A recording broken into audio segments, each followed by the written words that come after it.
सुरु छ हो ल लिसन केयरफुली फेरि यो ग्राफ छ हैन यो ग्राफ भनेको क्वाड्रेटिक इक्वेसनको हो जसलाई हामी भन्छौं ग्राफ अफ प्याराबोला यो यु शेप जुन बनेको छ नि त्यो यु शेपलाई नै प्याराबोला भनिन्छ यो यु शेप भनेको अपवर्ड्स डाउनवर्ड्स लेफ्ट साइड र राइट साइड जुन साइडमा पनि फल गर्न सक्छ यसको ग्राफ जुन साइड पनि टर्न हुन सक्छ अहिले हामी अपवर्ड्स र डाउनवर्ड्स ग्राफ भएको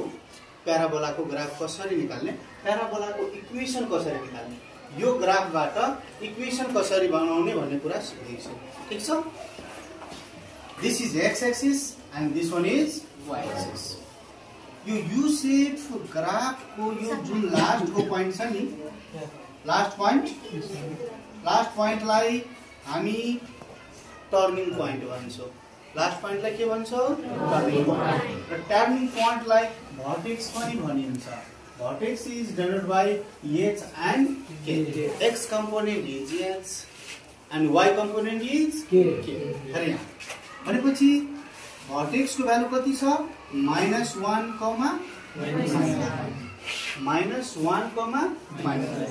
h को भ्यालु -1 k को भ्यालु -1 र यो जुन प्वाइन्टहरु देखिरहेको छु नि 1 point 2 point here 3 point and here 4 point यो प्वाइन्टहरु भनेको प्याराबोलाको ग्राफ पास हुने प्वाइन्टहरु हुन् जुन प्वाइन्टलाई हामी प्वाइन्ट भन्छौं जसलाई x and y को भ्यालु बुझ्छौं x value and y value मैले एउटा कुनै प्वाइन्ट लिए कुन प्वाइन्ट लिएको छु 0, -1 कुनै प्वाइन्ट लिदा पनि हुन्छ 4 वटा प्वाइन्ट छ टर्निङ प्वाइन्ट बाहेकको 4 वटा प्वाइन्ट मध्ये कुनै प्वाइन्टलाई तिमीहरूले x र y मान्न सक्छौ आवश्यकता छैन कि यही प्वाइन्ट लिनुपर्छ भनेर any point you can select as a x and y value ठीक छ अब हेर इक्वेसन अफ प्याराबोला के हुन्छ what is equation of parabola y - k = a into x - h to the whole square ठीक छ This is general equation of parabola. What is this? General equation of parabola. अब x minus h equal to a into x minus h to the whole square छ हामीलाई a को value पनि चाहिन्छ हामीलाई a को भ्यालु चाहिन्छ र a को भ्यालु भनेको प्याराबोलाको ग्राफले डिटरमाइन गर्छ यो नेगेटिभ हो कि पोजिटिभ हो हेर ग्राफ यदि अपवर्ड्स माथितिर फर्केको छ भने ए पोजिटिभ हुन्छ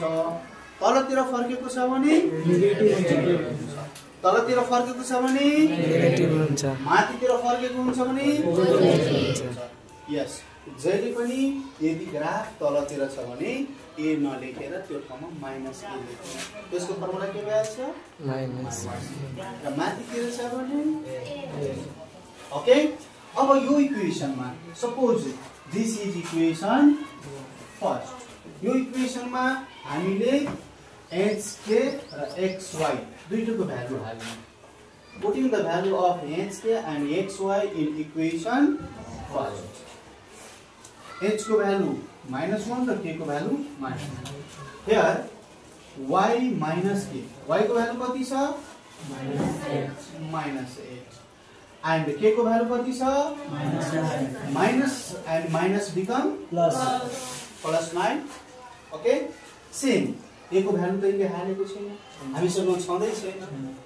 यो hk र xy को भ्यालु हाल्नुको अर्थ नै हो a को भ्यालु निकाल्नु फर्स्टमा हामीले के को भ्यालु निकाल्छौं a को